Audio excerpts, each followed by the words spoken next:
چین کو دنیا نہ صرف ایک سپر پاور بلکہ سائنسی اور انقلابی منصوبوں کا بادشاہ بھی کہا جاتا ہے۔ یہ وہ ملک ہے جو خواب دیکھنے کے ساتھ ساتھ انہیں حقیقت کا روپ دینے کی صلاحیت رکھتا ہے۔ کبھی یہ پہاڑوں کے بیچ دریا بہا دیتا ہے تو کبھی فضاؤں میں شاہراہیں تعمیر کر دیتا ہے۔ چین کے منصوبے اکثر انسانی عقل کو حیران اور دنیا کو ورطہ حیرت میں ڈال دیتے ہیں۔ چین کے قابل ذکر منصوبوں میں سے ایک فلوٹنگ شپ ہے۔ یہ منصوبہ اس وقت سامنے آیا جب ملک کو پہاڑی علاقوں اور غیر متوقع سمندری راستوں پر مال برداری میں مشکلات کا سامنا تھا۔ روایتی سمندری راستے طوفانوں، خطرناک لہروں اور طویل چکروں کی وجہ سے وقت اور ایندھن دونوں کے ضیاع کا باعث بنتے تھے۔ اس مسئلے کے حل کے لیے چین نے پہاڑوں کو کاٹ کر آبی نہریں اور سرنگیں تعمیر کیں۔ ساتھ ہی ایک دی وہیکل لفٹ سسٹم بنایا گیا جو بڑے بڑے بحری جہازوں، بعض اوقات 800 ٹن تک وزنی، کو پانی کے پلیٹ فارم پر کھڑا کر کے اوپر یا نیچے لے جا سکتا ہے۔ یہ عمل اتنا متوازن اور نرم ہے کہ مسافر یہ تک محسوس نہیں کرتے کہ وہ 30 منزلہ بلندی پر پہنچ گئے ہیں۔ یہ نظام نہ صرف وقت بچاتا ہے بلکہ ایندھن اور ماحولیاتی دباؤ کو بھی کم کرتا ہے۔ یوں جو پہاڑ پہلے رکاوٹ تھے اب وہی راستہ بن گئے۔ سنہ 2032 کے آخر میں چین نے بڑھتی ہوئی شہری آبادی اور ٹریفک کے دباؤ سے نمٹنے کے لیے فلائنگ ہائی وے پروجیکٹ کا آغاز کیا۔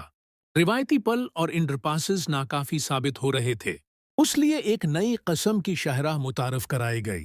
یہ شفاف اسٹیل اور فائبر گلاس سے بنی ایک اونچی سڑک ہے جو بڑے ستونوں پر قائم ہے۔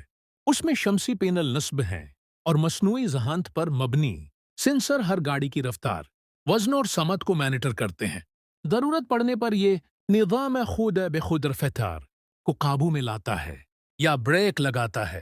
یہ شاہراہ صرف ایک سڑک نہیں بلکہ ایک زندہ AI نظام ہے جو خود فیصلے کرنے کی صلاحیت رکھتا ہے۔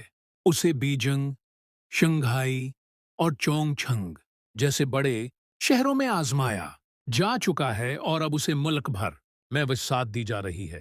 1990 کی دہائی کے اواخر میں چین نے ایک خاموش مگر انقلابی منصوبہ شروع کیا جسے سب ٹیرینین سوسائٹی پروجیکٹ کہا جاتا ہے۔ اس منصوبے کا مقصد زیر زمین مکمل شہر آباد کرنا تھا تاکہ بڑھتی ہوئی آبادی، آلودگی اور قدرتی آفات سے نمٹا جا سکے۔ ان زیر زمین شہروں میں رہائشی عمارتوں کے ساتھ اسکول، اسپتال، دفاتر، خریداری مراکز، پبلک ٹرانسپورٹ، بجلی گھر اور کھیل کے میدان بھی شامل ہیں۔ یہ شہر لاکھوں افراد کو پناہ دینے کی صلاحیت رکھتے ہیں اور ایٹمی حملوں، زلزلوں اور سخت موسمی حالات سے مکمل تحفظ فراہم کرتے ہیں۔ زمین سے باہر چین کا ایک اور حیران کن منصوبہ اسپیس سولر پاور اسٹیشن ہے جسے پروجیکٹ اومیگا بھی کہا جاتا ہے۔ زمین پر لگے سولر پینل سورج کی روشنی صرف دن کے وقت جذب کرتے ہیں اور بادل یا بارش میں ان کی کارکردگی متاثر ہوتی ہے، مگر خلا میں سورج کی روشنی دن رات دستیاب ہے۔ چین نے اس موقع سے فائدہ اٹھاتے ہوئے خلا میں ایک شمسی فارم بنانے کا منصوبہ بنایا جہاں ہزاروں سولر پینل مستقل توانائی جمع کر کے اسے مائکرو ویو یا لیزر کے ذریعے زمین پر موجود ریسیور اسٹیشنز تک منتقل کریں گے۔ اس منصوبے کا پہلا مرحلہ 2028